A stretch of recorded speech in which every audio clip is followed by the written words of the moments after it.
우리들이요, 교회를 다니면은 매사가 형통할 걸로 생각해요. 아무 일 없이 무사하게 잘 풀리는 거, 생각만 해도 줄줄 열리는 거, 그런 걸 생각하고 교회를 다니시거든요. 근데 교회 신앙생활은요, 이 예수 없이 사는 분들의 그런 생각과 차원이 다른 부분이 있어요. 어려움이 있거든요. 힘든 일도 있어요. 고통스러운 일도 있을 수 있어요. 밤잠을 못 잘 만큼 괴로운 일도 있어요. 근데 신앙이 없는 분은 그 문제 속에 그냥 휘말려요. 근데 우리 예수님을 믿는 사람은 어떤 시련이 와도, 어떤 고난이 와도 그 속에서 하나님의 뜻을 분별하고 그걸 믿음으로 돌파해요. 그래서 세상을 이기는 권세가 믿음 안에 있는 거예요. 형통하게 잘 풀려서가 능력이 아니라 어떤 시련이 와도 그걸 뚫을 수 있는 능력이 믿음 안에 있다는 거예요. 결국엔 세상 그랬죠. 하나님 말씀 듣고 따라 나섰는데 홍해가 가로막아요. 무시무시한 일이죠. 바다에 가로막히고 뒤에서 그 시대의 최고의 군사력을 가진 철병감은 지금 말하면 탱크 같은 거예요. 600대 탱크가 줄을 지어서 죽이러 옵니다.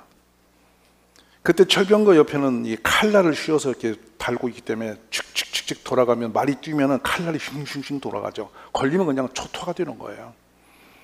얼마나 두려웠겠어요. 근데 믿음의 사람은 그들과 철병거 앞에서 벌벌 떨면서 한 길을 찾았죠. 기도했던 거예요. 그랬더니 주께서 그 밤에 바다를 가르시고 길을 열어주셨어요. 이게 신앙의 축복이에요.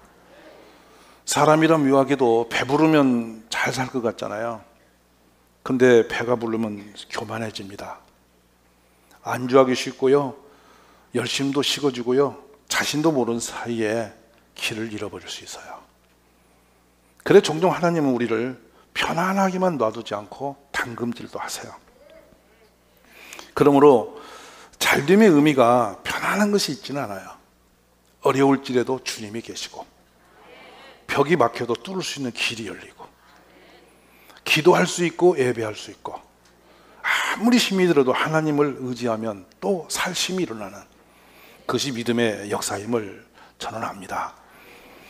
그래서 신앙의 관점에서 볼 때는 뭐 어떤 고난이 오고 시련이 온다 할지라도 겁낼 건 없어요. 하나님만 계시면 돼요. 이게 믿음의 차이점이라고 생각이 들어요.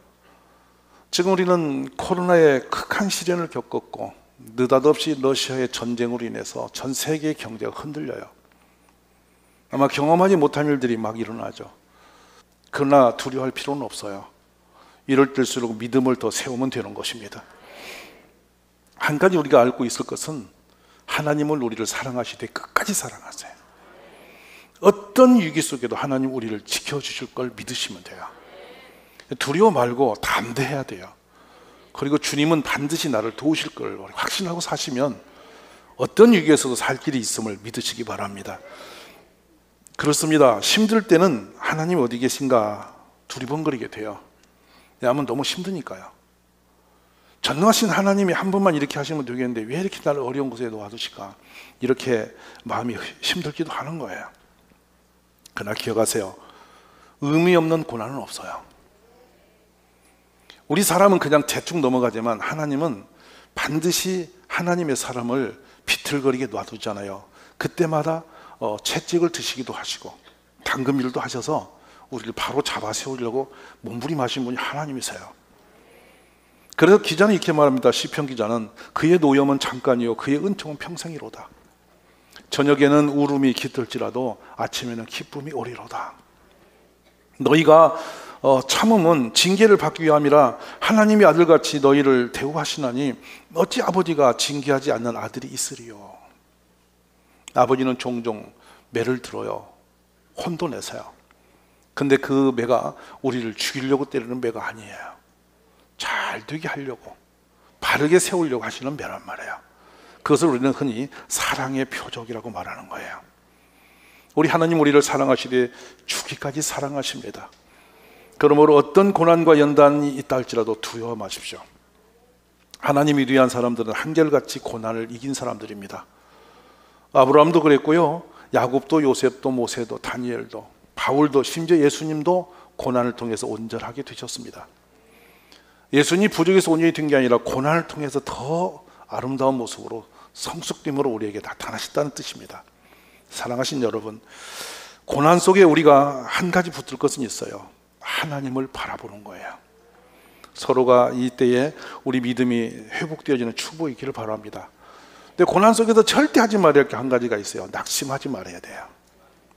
어려움이 오면, 낙심이 되면 기도도 예배도 다 놓고 싶거든요. 신앙도 다 놓고 싶거든요. 왜냐하면 환경이 너무 힘드니까 아해라, 하나님을 믿어 뭐하냐 이런 생각이 밀려고 하게 돼요. 그래도 다 내려놓고 싶어 하는데 사단이 가장 즐거워하는 것이 그거예요. 얘야, 어서 힘을 빼라.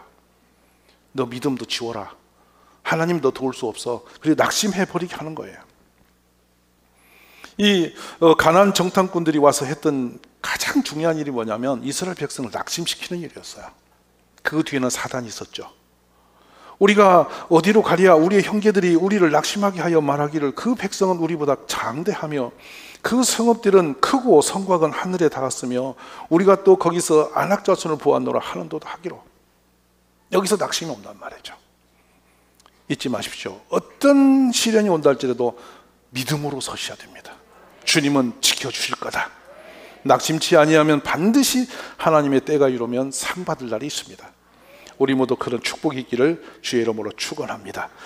우리가 사방으로 우겨쌈을 당하여도 쌓이지 아니하며 답답한 일을 당하여도 낙심하지 아니하며, 그러므로 우리가 낙심하지 아니하노니 우리의 겉사람은 낡아지나 우리의 속사람은 날로 새로워지도다.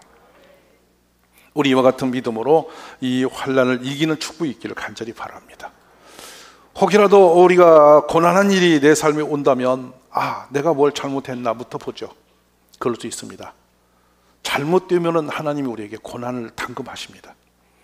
또 하나의 위기가 있죠. 힘든 일이 오면 하나님이 나를 온전케 하기 위해서 지금 다듬고 계시는구나. 좋은 작품은 정을 많이 맞습니다. 아름다운 조각품을 그냥 바위로 놓으면 의미가 없죠. 쪼아서 아름답게 가꿔지듯이 우리 신앙인도 쪼아서 만들어지는 거예요. 이거를 징계의 채찍이고 축복의 매라고 생각하시면 되는 거예요. 이스라엘 백성이 광야 40년 동안에 길고 긴 고난의 길을 걸어요. 근데 딱 한 가지를 깨닫지 못한 겁니다. 사람이 떡으로만 사는 것이 아니요 여호와의 입에서 나오는 모든 말씀으로 사는 줄을 내가 알게 하려 하심이라. 이 하나를 깨닫지 못해서 그토록 고난한 시간을 걸면서 믿음 없이 다 죽어갑니다. 그러자 주님이 바로 이어서 말씀한 신명기 8장 4절에 이 40년 동안에 내 의복이 휘어지지 아니하였고 내 발이 부르트지 아니하였느니라. 이게 무슨 의미인지 아세요? 네 힘으로 먹고 마시고 사는 게 해결하는 게 아니야. 내가 주는 거야 라는 말씀 하나님이 하시는 거죠. 그래서 믿음으로 살라. 오늘 있다가 내일 아궁이에 던져지는 들풀도 하나님 이렇게 입히시거든 하며 너 이럴까 보냐? 믿음이 작은 자들아. 그러므로 염려하여 이르기를 무엇을 먹을까 마실까 입을까 염려하지 마라. 이는 다 이방인들이 구하는 것이라 너희 하늘 아버지께서 이 모든 것이 너에게 있어야 할 줄을 아시느니라. 오늘 이곳에 계신 여러분 한 분 한 분의 필요함이 무엇인지를 아버지 하나님이 아신다는 거예요. 이 사실을 믿으십니까? 필요한 걸 아시고 예비하신다는 거죠. 제가 종종 이야기하잖아요.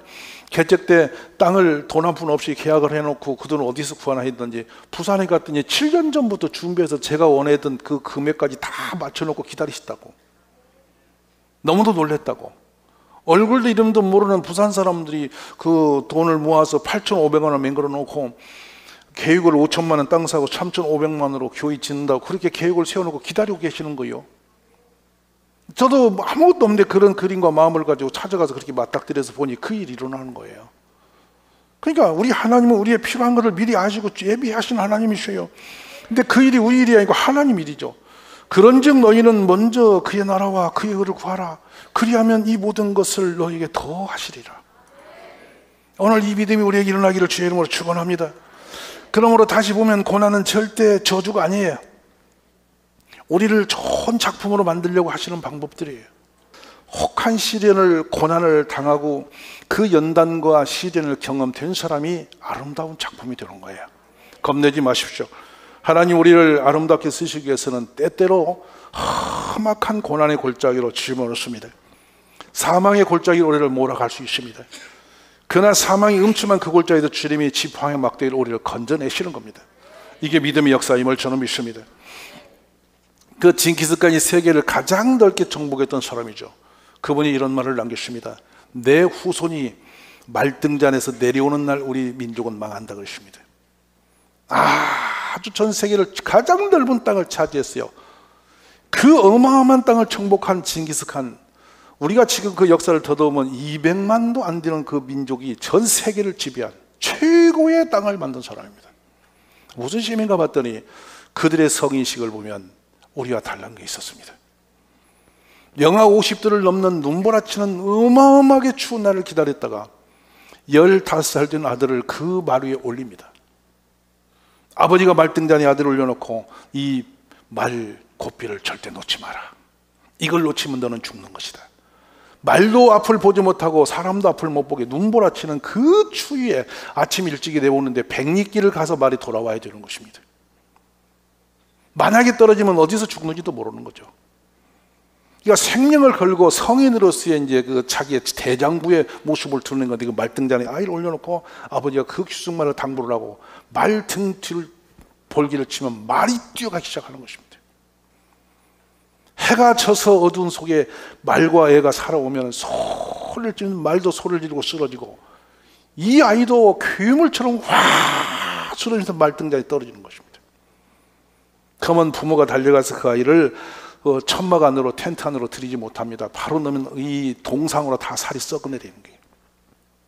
다시 차가운 얼음물이 이 아이를 담금질을 하는 것입니다. 밤새 담금질하면서 건져서 비벼주고 또 넣었다 비벼주고, 그래서 얼음을 빼게 만든 다음에 아침이 되어서 이 아이를 내는데 3일 동안 그 담금질을 합니다. 그리고 나면 드디어 대장부가 되는 거예요. 그 시련과 연단을 경험했기 때문에 그들은 그 작은 조랑말을 타고 유럽의 큰 기마병들을 단숨에 쓰러뜨리고 전 유럽을 가면 초토화시킨 겁니다. 1000명의 군대를 불과 30명의 군인이 들어가서 막 뒤 흔들어 다 죽이고 이기는 겁니다. 내일 오겠지 하는데 벌써 오늘 오는 겁니다. 바로 그것이 징기스칸 부대의 역사입니다. 근데 징기스칸 말대로 어느 날 그들이 배가 불렀습니다. 연단이 없어졌습니다. 편한 세월을 보내다 보니까 단숨에 다 몽고 족속 흔적도 없이 사라져 버렸습니다. 그들의 언어도 문화도 다 없어지고 중국화되어 버린 것입니다. 한편 고난은 결코 우리에게 불행한 것만 주는 것은 아닙니다. 연관 시련이 어느 사람도 좋은 사람은 없겠죠.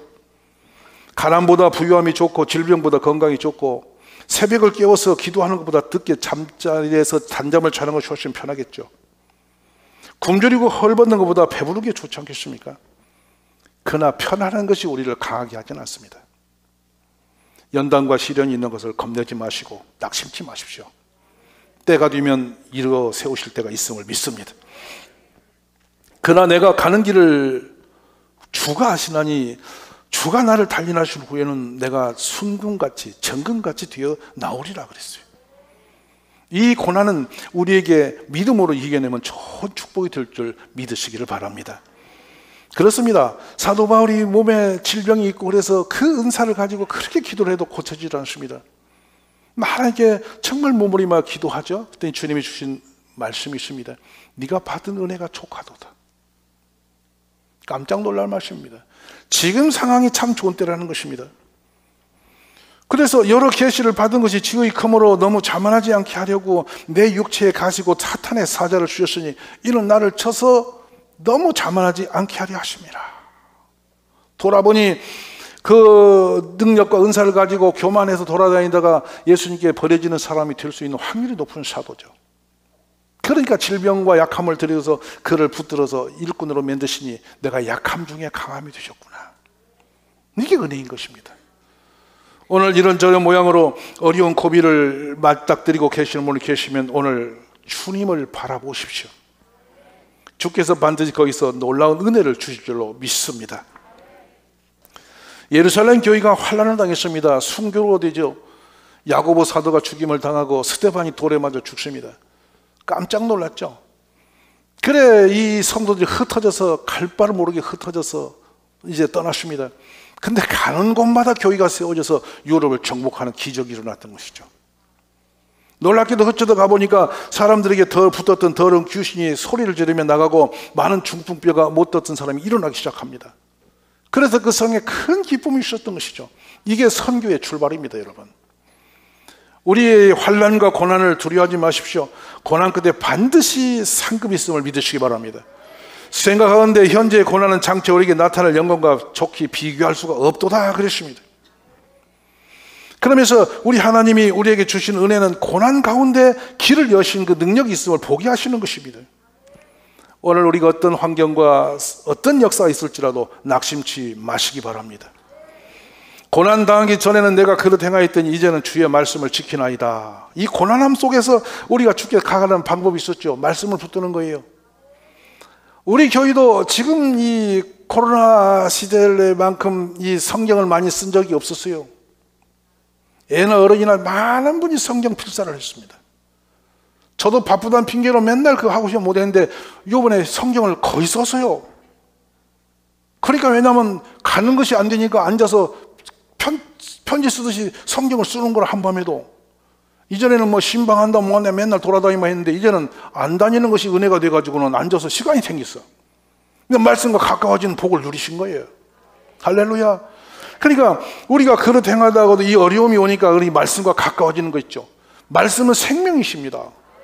말씀이 우리 속에 들어오면 없는 것도 있어지는 것입니다. 그러므로 말씀을 갖게 하는 사람보다 복된 사람이 이 땅에 없어요. 어떤 사람이 가난이 죽으며 어떤 사람이 시련이 달가운 사람이 있겠습니까? 그러나 그런 문제를 주시는 것도 속에 또 올라온 은혜가 있다는 말씀이에요. 그걸 통해서 우리에게 믿음 주시기를 원하시는 하나님이 계신다는 거죠. 오늘 모두가 이 시련을 잘 극복하고 승리하시기를 간절히 축원합니다. 가끔 종종 많은 분들의 그 간증을 우리가 듣게 되죠. 어떤 분은 극한 알코올 중독 때문에 온 가족이 너무너무 힘이 들어서 그렇게 고통스러워하다가 예수님 만납니다. 아멘이 없으신데요. 어떤 사람은 막 평소 건강할 때는 기도도 없이 살다가 막 극한 암이 와가지고 막 어찌할 바가 없어서 기도했더니 암이 나았다. 주님 거기서 만난 거예요. 암 때문에 예수님 만난 거예요. 어떤 사람은 막 사고를 당해가지고 막 온몸이 막 망가진 채로 기비스를 하고 들어 누워서 말씀을 듣다가 막 예수님을 만나기도 하고, 어떤 사람은 사업이 부도가 나서 막 이렇게 주님 만나기도 하고. 할렐루야. 희한한 거예요. 좋을 때 잘 나갈 때는 그냥 맨날 게으름 피다가 아들이 뭐가 안 되는 거예요. 아들이. 그래갖고 아들이 엄마야 산다 죽는다니까 그때부터 새벽 기도가 시작이 됐어. 새벽 기도 왔더니 응답이 오는 거예요. 아이가 조금씩 좋아지는 거예요. 그러니까 그 재미에 계속 기도하다 보니까 본인이 은혜를 입었어. 그러니까 고난이 나쁜 것은 아니라는 것입니다. 육신이 건강해서 예수님도 모르고 살다가 지옥 가는 사람이 있고, 어떤 사람은 약할지라도 그 믿음으로 예수님 만나서 천국 가는 길이 열리고, 어떤 사람은 돈이 많아서 화랑방탕하다가 맨날 잔치나 열두고 살다가 지옥 들어가고, 어떤 사람은 거지로 살다가 그 초라하게 개가 핥고 이렇게 부스럼 뜯기를 가지고 그 문 앞에서 거짓으로 있다가도 천국 가지 않았냐 이 말이에요. 누가 복 있는 사람이겠어요? 고난 속에 예수님 만나는 축복이 있기를 주의 이름으로 축원합니다. 오늘 사도 바울은 이 고난 속에서 차원 높은 은혜의 믿음을 우리에게 고백합니다. 여러분 8절 한번 보시기 바랍니다. 고난 1장 8절을 크게 읽습니다.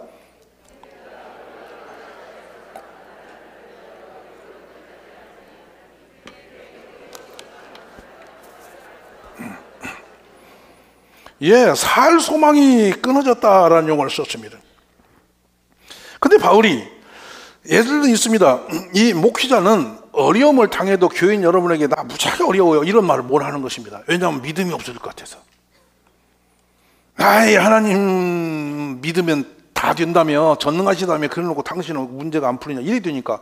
근데 바울은 지금 죽을 고난 속에 길이 없어진 그 상태가 되어진 것을 자랑하고 있어요.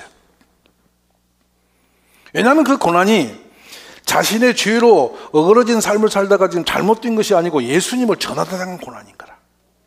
그리고 이 고난 속에 하나님이 어떤 뜻이 있는지를 자기는 알고 있는 거라. 그러니까 그 고난이 자랑스러워지는 거라. 그래서 이 고난을 받다 살 소망이 끊었다 이 말이 엑사포레 데나이라는 용어를 쓰면 나의 갈 길이 완전히 딱 끊어진 상태.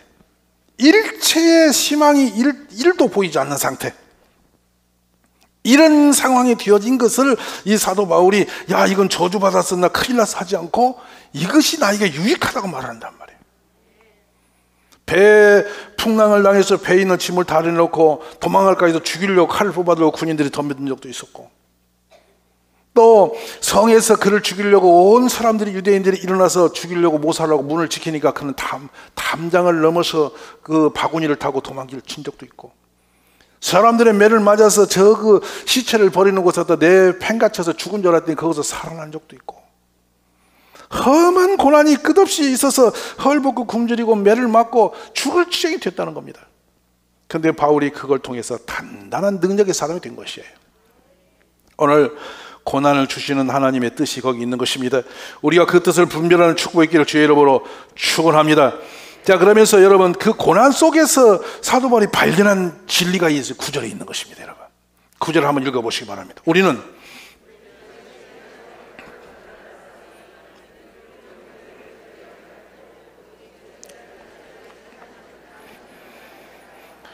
사형 선고를 받았단 말입니다. 이제 끝장이 났구나 싶었는데 거기서 볼 수 있는 게 하나 있습니다. 그건 뭐냐, 우리로 자신을 의지하지 말고, 할렐루야, 오직 죽은 자를 다시 살리시는 하나님만 의지하게 하심이라고 했다. 우리가 하나님을 제대로 믿지 못하니까 시련 속에 당근조마에 일으키신 것이란 말이죠. 아멘. 그러면서 여러분 확신이 일어납니다. 10절에 뭐라고 하십니까? 한번 봅시다. 여러분 10절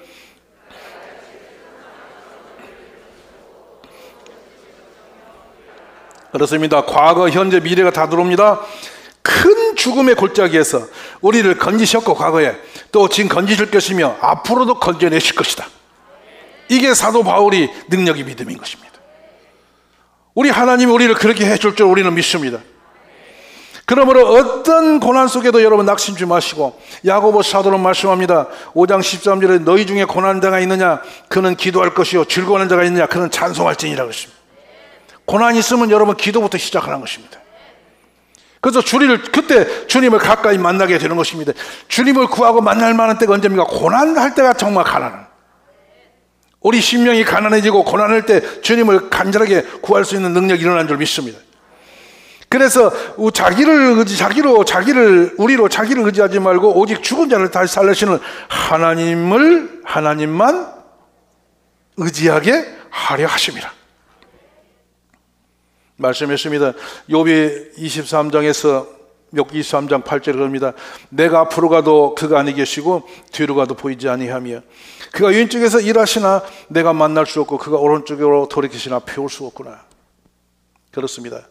욥이 그 극한 사망의 음침한 골짜기에서 몸부림한 건 하나님을 만나는 거였습니다. 하나님을 찾고 싶었던 거예요. 그래서 그렇게 몸부림해도 주님이 보이지 않는단 말이죠. 그런데 어느 날 주님을 정말 만나게 됩니다. 그래서 그의 모든 어둠이 물러가고 새롭게 도전되어서 갑절의 복을 누리시게 됨을 믿으시기 원합니다. 내가 산을 향하여 눈을 돌리라. 나의 도움이 어디서 올까? 나의 도움은 천지를 지으신 여호와에게서로다 그랬습니다. 세상은 믿음대로 되는 것입니다. 어떤 형편에 있을지라도 일어나시기를 바랍니다. 희망을 가지시기 바랍니다. 지금은 모릅니다. 뭐의 일을 하는지 아무도 모릅니다. 그러나 그 결과에 가보면 하나님 역사가 보이는 거예요. 이게 신앙인의 축복인 것입니다. 저는 이 자리에 계신 여러분이 앞으로 평생에 많은 일들을 당하게 될 것입니다. 때로는 죽음의 두려움도 올 것이고 때로는 무서운 질병도 올 것이고 여러 가지 가정에서 고난한 일들이 일어날 수 있습니다. 그러나 그때에 낙심치 마십시오. 주께서 건져내실 것입니다. 그 믿음으로 오늘 또 승리하는 온 가족이 되시기를 주의 이름으로 축원합니다.